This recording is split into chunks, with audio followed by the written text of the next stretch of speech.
Ma fiancée a dit, ta bague bon marché m'a embarrassé. Je mérite quelque chose qui vaut la peine d'être montré. J'ai dit, tu as raison. Le jour suivant je suis allé à la bijouterie et j'ai transféré le remboursement sur mon compte. Elle ne réalisait pas que la bague n'a jamais été à son nom. Je suis Derek. J'ai 29 ans. Je travaille comme ingénieur en aérospatial à Phoenix. J'ai un bon travail et un salaire décent. Ma vie était en ordre. Ou du moins je le pensais jusqu'à il y a 3 semaines. Tout s'est effondré de la manière la plus spectaculaire possible à ce moment-là. J'étais avec ma fiancée Vanessa depuis 2 ans et un demi. Je l'ai rencontrée à la fête d'anniversaire d'un ami. Elle était magnifique. Elle était vraiment éblouissante et travaillait comme hygiéniste dentaire. Elle avait ce rire contagieux qui faisait sourire tout le monde autour d'elle. Le courant est tout de suite passé. Nous avons emménagé ensemble au bout de 6 mois. J'ai commencé à penser à la demander en mariage au bout d'1 an. Voici la chose à propos des bagues de fiançailles que personne ne vous dit jusqu'à ce que vous en cherchiez une. Elles sont incroyablement chères. Je parle du prix d'un prêt immobilier. J'ai fait mes recherches. J'ai lu tous les articles sur la règle des 3 mois de salaire. J'ai parlé à mes amis mariés. Tout le monde avait des conseils différents. Mon pote Chris a dit, dépense ce qui te semble juste. Mon collègue Tom a dit que sa femme l'aurait tué s'il avait dépensé plus de 5 000 €. J'ai fini par dépenser 4 200 € pour la bague de Vanessa. C'était un magnifique diamant de 0,8 carats. Elle avait une excellente taille et une très bonne clarté. Elle était montée sur de l'or blanc. Je l'ai achetée chez un bijoutier réputé du centre-ville. J'ai eu la certification et tout le reste. Le bijoutier m'a dit que c'était un choix fantastique pour le budget. La clarté et la taille le faisaient paraître plus gros qu'il ne l'était. J'en étais fier. Je pensais que Vanessa l'adorerait. Je l'ai demandé en mariage en décembre dernier. J'ai loué ce coin au jardin botanique du désert pendant leur spectacle de lumière.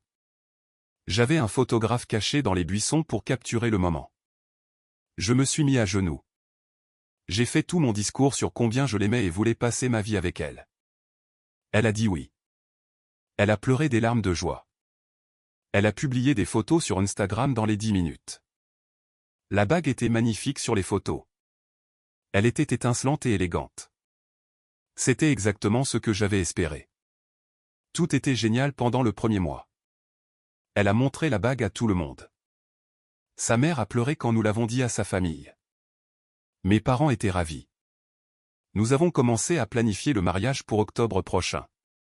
Nous avons regardé les lieux et parlé des destinations de lune de miel.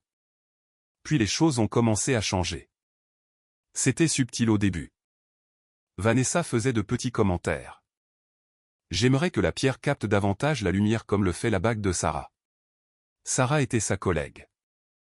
Elle s'était fiancée à peu près en même temps avec une bague de 1,5 carats. Où elle disait, c'est joli mais je dois faire attention aux angles sous lesquels je la photographie. J'ai ignoré cela. Je me suis dit qu'elle était juste exigeante.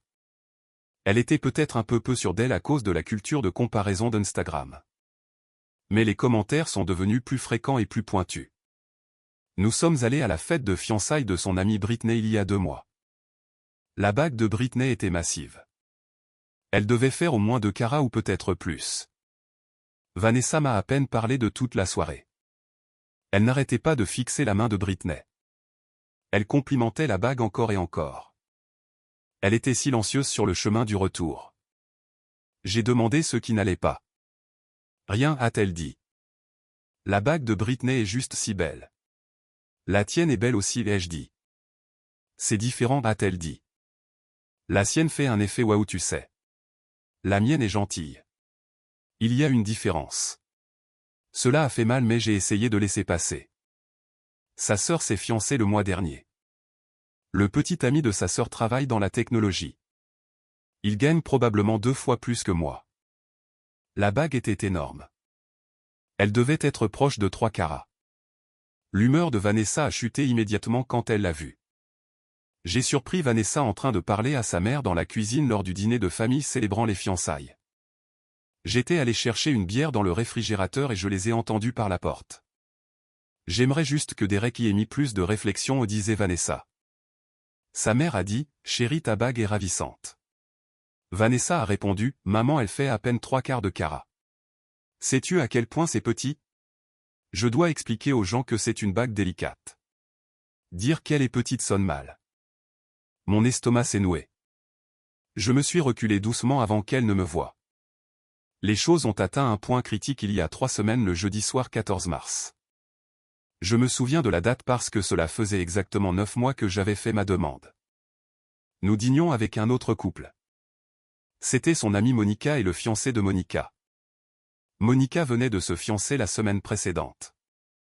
Elle nous a montré sa bague au restaurant. Elle était énorme et faisait facilement 2,5 carats. Elle était entourée de diamants plus petits. Le visage de Vanessa s'est décomposé. Elle a souri et a félicité Monica mais je pouvais le voir dans ses yeux. J'ai vu ce regard de déception et de jalousie et peut-être même de l'embarras. Elle était à nouveau silencieuse dans la voiture après. Je savais ce qui allait arriver. Je ne peux plus faire ça, a-t-elle dit alors que je me garais dans notre complexe d'appartements. Ne plus faire quoi? Faire semblant que je suis d'accord avec ma bague. J'ai garé la voiture et éteint le moteur. De quoi parles-tu, Derek? J'en ai honte. Voilà, je l'ai dit. Chaque fois que quelqu'un se fiance maintenant leurs bagues sont énormes et magnifiques. La mienne est minuscule. Elle a l'air bon marché. Elle a coûté plus de 4 000 € Vanessa. Ce qui n'est rien pour une bague de fiançailles. Celle de Sarah a coûté 122 000 €. Celle de Britney en valait 15. Celle de ma sœur en valait probablement 20. La bague de Monica a probablement coûté plus cher qu'une voiture d'occasion. Il s'agit d'argent ici.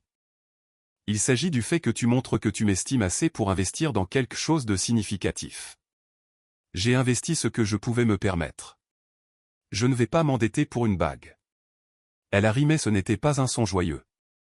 Tu gagnes 85 000 € par an. Tu pourrais te permettre plus. Tu ne le voulais tout simplement pas. Ce n'est pas juste. Ce qui n'est pas juste, c'est que je doive porter cet embarras sur mon doigt pour le reste de ma vie. Sais-tu ce que les gens pensent quand ils la voient? Ils pensent que tu es radin. Ils pensent que tu ne m'estimes pas. Je suis resté assis là avec les mains toujours sur le volant pour essayer de digérer. Que veux-tu que je fasse? Je veux que tu l'améliores. Offre-moi une vraie bague. Je veux quelque chose dont je puisse vraiment être fier. Une vraie bague. Tu vois ce que je veux dire? Un plus gros diamant. Il faut 2 carats au moins.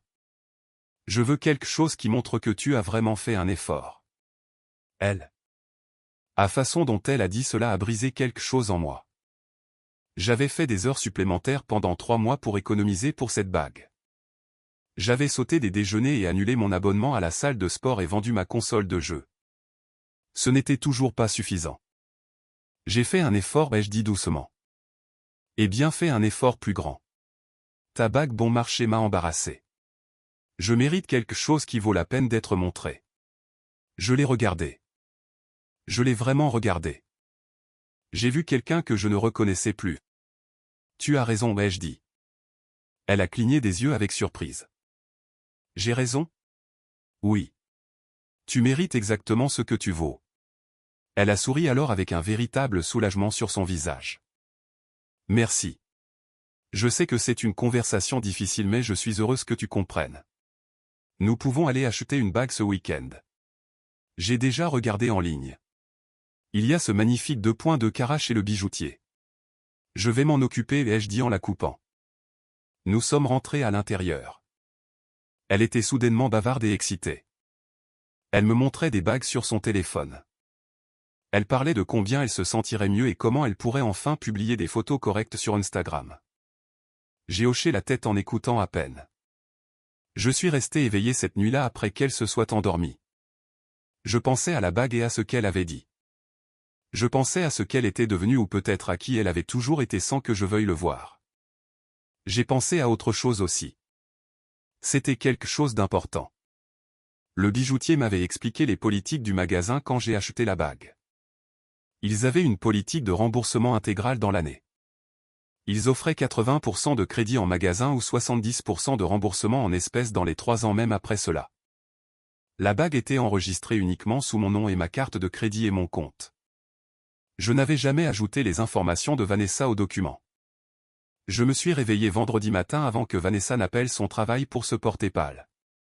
J'ai attendu qu'elle parte pour son service au cabinet dentaire à 8h00 du matin. Je suis allé à sa boîte à bijoux pour trouver la bague.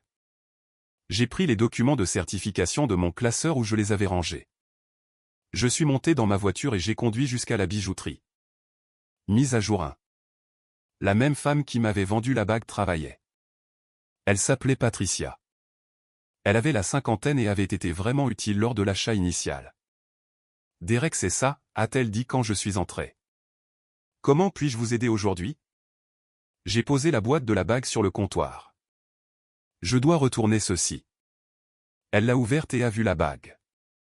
Son visage a changé. Oh, y a-t-il un problème avec l'objet? Non, la bague est parfaite. La situation ne l'est pas. Elle a hoché la tête lentement.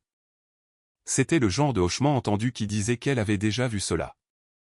Je vais devoir vérifier la certification et vérifier l'état. Vous êtes toujours dans la fenêtre de 1 an pour un remboursement intégral si tout est en ordre. Je veux le remboursement en espèces. C'est une valeur de retour de 70%. Je sais. Elle a pris la bague à l'arrière. Elle est revenue 15 minutes plus tard. Tout est conforme. La bague est en parfait état. Votre remboursement sera de 2 940 €. Je vais devoir le traiter sur la carte de crédit d'origine. Cela me convient. Elle a tout traité et m'a tendu un reçu. Je suis désolé que les choses n'aient pas fonctionné. Je suis sorti de ce magasin en me sentant plus léger que je ne l'avais été depuis des mois. J'ai conduit jusqu'à un café. Je me suis assis là pendant 2 heures juste pour penser à tout et à ce que j'allais faire ensuite. Vanessa m'a envoyé un message vers 11h00. Tu te sens mieux?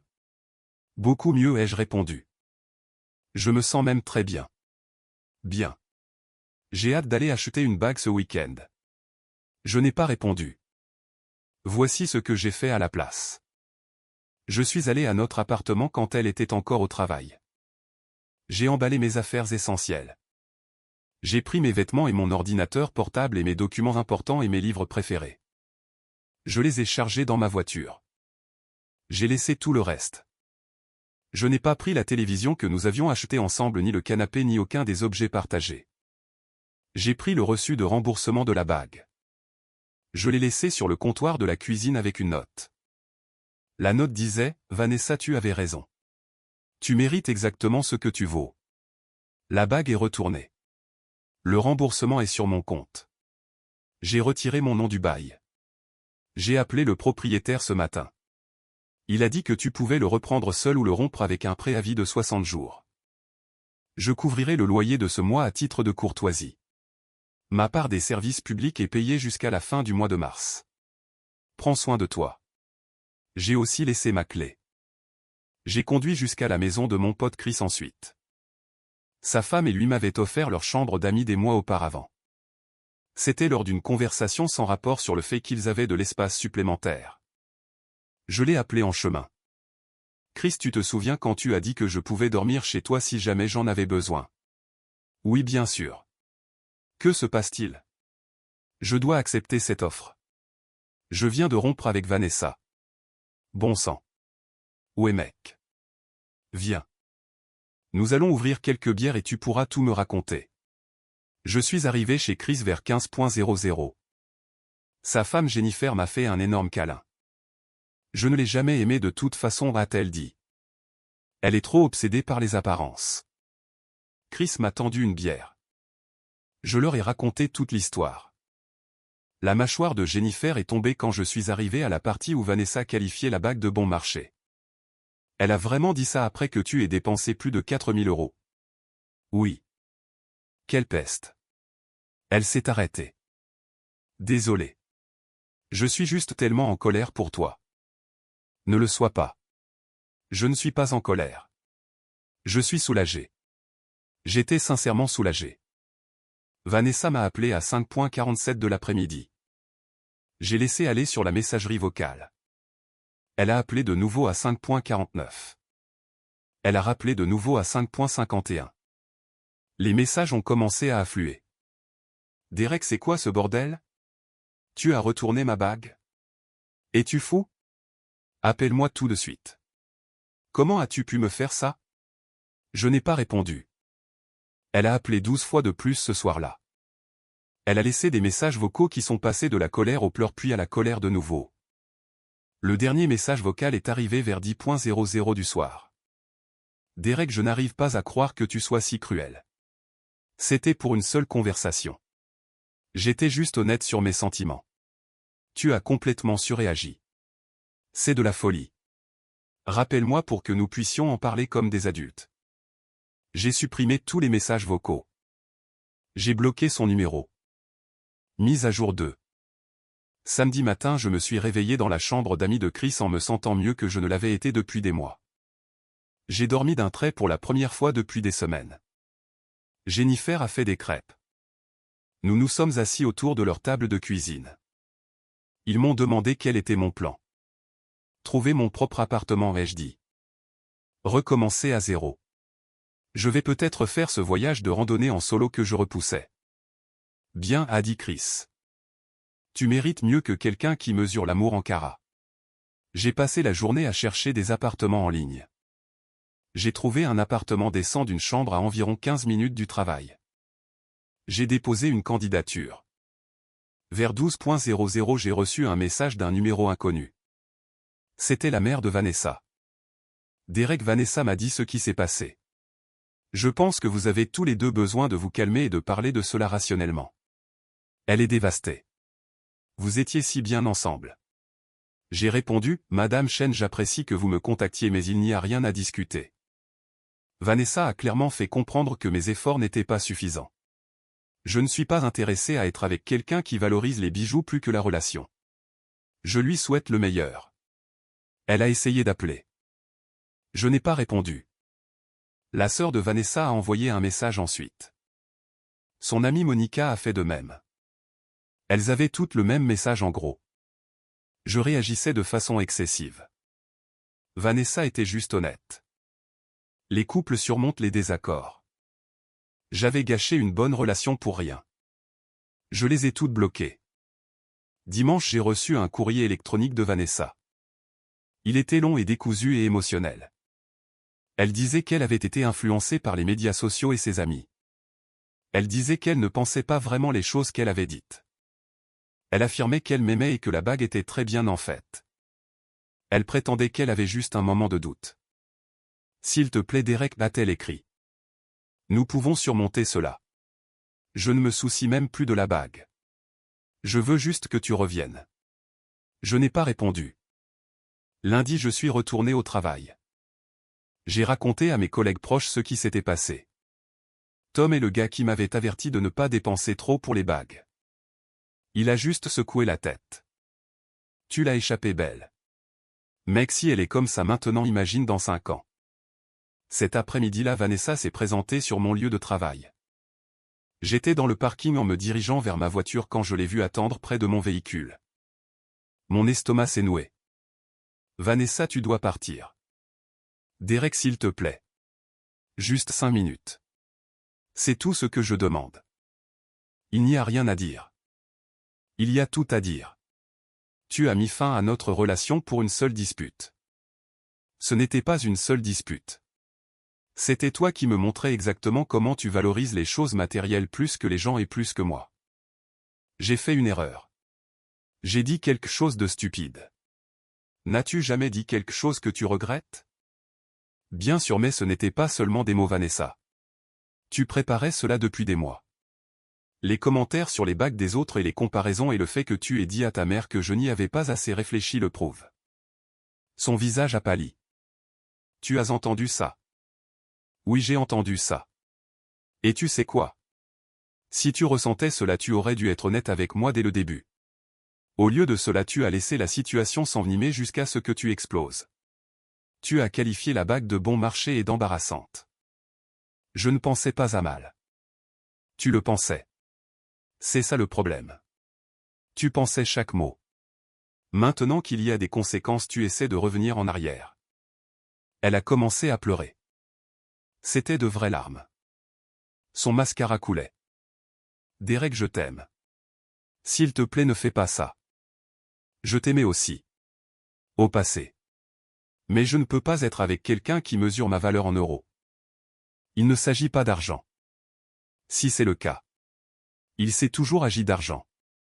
Il s'agissait de l'apparence que cela donnait aux autres personnes. Il s'agissait d'Instagram et de se pavaner. Tu l'as dit toi-même. Tu voulais quelque chose qui vaille la peine d'être montré. Elle a tendu la main pour prendre la mienne. J'ai reculé. Vanessa, j'ai retourné la bague parce que tu as clairement fait comprendre qu'elle n'était pas assez bien. Par extension, je n'étais pas assez bien. Je ne vais pas passer ma vie à essayer de prouver ma valeur à quelqu'un qui a décidé que je ne suis pas à la hauteur. Je mérite quelqu'un qui apprécie l'effort et l'intention. Je ne veux pas quelqu'un qui regarde seulement l'étiquette de prix. Je l'apprécie. Non, tu ne l'apprécies pas. Tu apprécies l'idée d'être fiancé. Tu ne m'apprécies pas moi. Je suis monté dans ma voiture. Elle est restée là à pleurer dans le parking. Je me suis senti mal pendant peut-être 3 secondes. Je me suis rappelé de son visage quand elle a qualifié la bague d'embarrassante ensuite. Je suis parti. Mise à jour 3 de la semaine 2 après la rupture. Les choses ont dégénéré d'une manière à laquelle je ne m'attendais pas. Vanessa a fait une publication sur Instagram. Elle ne m'a pas mentionné par mon nom mais c'était évident. Elle a publié une photo d'elle avec l'air triste. La légende parlait du fait d'apprendre qui sont vraiment les gens quand on est honnête sur ses sentiments. Elle disait comment certains hommes ne peuvent pas gérer une femme qui connaît sa valeur. Les commentaires étaient divisés. La moitié de ses amis la soutenaient. Elle disait des choses comme « tu mérites mieux ma reine » et « c'est sa perte à lui ». L'autre moitié la remettait à sa place. C'était notamment des personnes qui me connaissaient vraiment.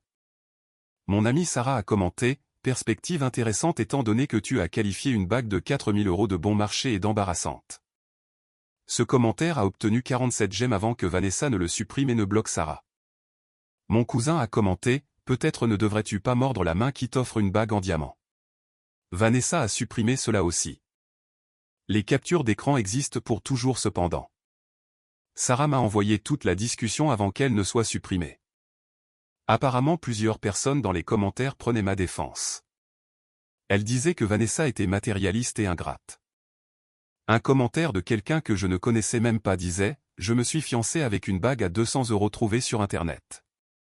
Je la chéris pour ce qu'elle représente. » Cette attitude est exactement ce qui ne va pas avec la culture des fiançailles. La publication de Vanessa a reçu tellement de réactions négatives qu'elle a finalement fini par la supprimer entièrement. Ensuite, elle a essayé une approche différente. Elle a rendu son compte Instagram privé.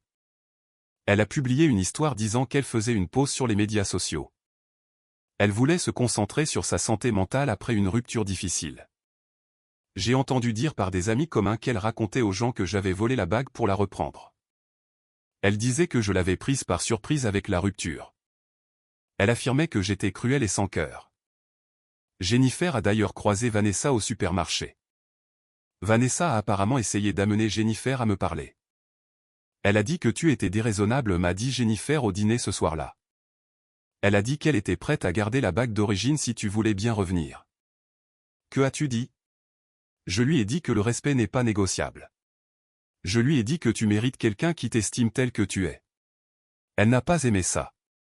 Elle m'a qualifié de mauvaise amie. Tu la connaissais à peine. Exactement. J'avais signé le bail de mon nouvel appartement à la semaine 3. Il était plus petit que l'endroit que Vanessa et moi avions partagé mais il était à moi. Il n'y avait pas de souvenirs partagés. Il n'y avait pas de fantôme de sa présence. C'était juste un nouveau départ. J'ai emménagé un samedi. Chris et Tom du travail et 2 autres amis m'ont aidé à déménager le peu d'affaires que j'avais. Nous avons commandé des pizzas et bu de la bière. Nous avons traîné dans mon salon vide sur des chaises de jardin parce que je n'avais pas encore de meubles. Cela va être un bon chapitre pour toi, a dit Tom. Parfois il faut tout ramener à l'essentiel. Il avait raison. Vanessa a appelé d'un énième numéro ce même jour. Ça devait être le téléphone d'une amie. J'ai répondu par accident. Je pensais que c'était un appel professionnel. Derek, s'il te plaît, ne raccroche pas. J'aurais dû raccrocher mais quelque chose m'a fait rester en ligne. Que veux-tu, Vanessa? Je veux réparer ça. Je suis prête à faire tout ce qu'il faut. Il n'y a rien à réparer. Et si je signais quelque chose disant que je ne demanderais jamais une bague plus grosse? Et si je déclarais publiquement que j'avais tort? Il ne s'agit plus de la bague. Alors de quoi s'agit-il? Il s'agit du fait que pendant des mois tu m'as menti. Tu publiais des photos de la bague en ligne tout en te plaignant en privé qu'elle n'était pas assez bien. Tu me comparais à d'autres hommes en fonction de ce qu'ils avaient dépensé. Tu me faisais sentir que je t'avais déçu alors que je t'avais donné tout ce que je pouvais me permettre. J'ai été stupide. Je me suis laissé emporter par la compétition avec mes amis. C'est le problème, Vanessa. Les opinions de tes amis comptaient plus que mes sentiments. Et si c'est arrivé une fois, cela se reproduira. La prochaine fois qu'elles obtiendront quelque chose que tu veux, tu m'en voudras de ne pas te le fournir. Elle est restée silencieuse pendant un long moment. Je t'aimais vraiment. Peut-être mais pas assez. J'ai raccroché. Mise à jour finale. Cela fait 2 mois maintenant. J'écris ceci depuis mon appartement. Il a maintenant de vrais meubles. Il n'y a rien de luxueux. Ce sont juste des choses fonctionnelles que j'ai récupérées dans un magasin et sur le marché de Facebook. Je m'y sens chez moi. La demande d'appartement que j'ai mentionnée a été approuvée. J'ai emménagé et j'ai pris un nouveau départ. Vanessa et moi ne nous sommes pas parlé depuis ce dernier appel téléphonique. J'ai débloqué son numéro après un mois parce que j'ai cessé de m'en soucier assez pour le garder bloqué. Elle n'a pas appelé ni envoyé de message. Je pense qu'elle a finalement compris le message. J'ai entendu dire par des rumeurs qu'elle sort avec quelqu'un de nouveau. C'est un gars qu'elle a rencontré dans une salle de sport. Tant mieux pour elle honnêtement. J'espère qu'elle a appris quelque chose. J'en doute cependant. Certaines personnes n'apprennent jamais. Ma situation financière s'est considérablement améliorée sans elle. Il s'avère que je couvrais environ 65% de nos dépenses communes parce qu'elle économisait pour le mariage. J'économise cet argent pour moi-même maintenant. J'ai déjà reconstitué un bon fonds d'urgence. J'ai fait ce voyage de randonnée dont j'avais parlé. J'ai passé une semaine à Sedona. J'ai fait une sérieuse introspection sur les sentiers. J'ai compris ce que je veux vraiment chez une partenaire. Je veux quelqu'un qui valorise l'effort plus que l'apparence. Je veux quelqu'un qui est reconnaissant plutôt que dans la comparaison. Je veux quelqu'un qui me considère comme suffisant. J'ai croisé la mère de Vanessa au supermarché la semaine dernière. Elle m'a vu et a eu l'air de vouloir dire quelque chose. Elle a juste hoché la tête ensuite et s'est éloignée. Il n'y a pas eu de sermon. Il n'y a pas eu de tentative de culpabilisation. Ce fut juste une reconnaissance. J'ai recommencé à faire des rencontres. Ce n'est rien de sérieux pour le moment. Je suis allé à quelques rendez-vous autour d'un café. J'ai rencontré une femme prénommée Rachel qui est enseignante. Nous sommes allés dans un restaurant mexicain décontracté pour notre deuxième rendez-vous. Elle a insisté pour partager quand l'addition est arrivée. Elle a dit qu'elle paie toujours sa part lors des premiers rendez-vous parce que cela crée un bon précédent. Nous nous promenions dans ce centre commercial en plein air lors de notre 3e rendez-vous. Nous sommes passés devant une bijouterie. Elle a jeté un coup d'œil à la vitrine. Elle a continué à marcher sans y penser à 2 fois. Elle ne s'est pas attardée. Elle n'a pas fait de commentaires sur les bagues. Elle n'a pas rendu la situation gênante. C'est là que j'ai su que j'étais prêt à aller de l'avant. J'ai toujours l'argent du remboursement dans mes économies. Je n'y ai pas touché. Il est là comme un rappel que j'ai fait le bon choix. Le meilleur investissement n'est pas dans les bijoux parfois. C'est dans votre propre respect de vous-même. Mon collègue m'a demandé la semaine dernière si je regrettais la façon dont j'avais géré les choses. Il m'a demandé si j'aurais dû essayer la thérapie de couple ou lui donner une autre chance. Je lui ai dit que non. La bague n'était pas le vrai problème. C'était le symptôme.